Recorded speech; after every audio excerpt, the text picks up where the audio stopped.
রাজধানীতে অনুষ্ঠিত এক সংলাপে প্রস্তাবিত উচ্চকক্ষ নিয়ে ভিন্ন অবস্থান জানিয়েছেন বিএনপির সাংগঠনিক সম্পাদক শামা ওবায়েদ এবং জাতীয় নাগরিক পার্টির সদস্য সচিব আখতার হোসেন।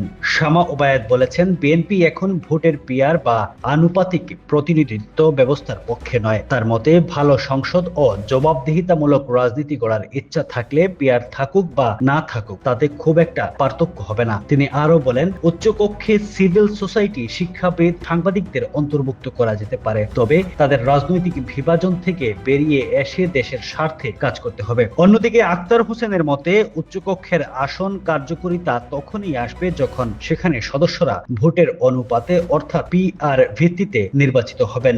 না হলে এই আলোচনার কোনো বাস্তব ফল হবে না। সংলাপে রাষ্ট্রদূত মাইকেল মিলার, বদিউল আলম মজুমদার ও সিপিবি নেতা রুহিন হোসেন প্রিন্সও অংশ নেন।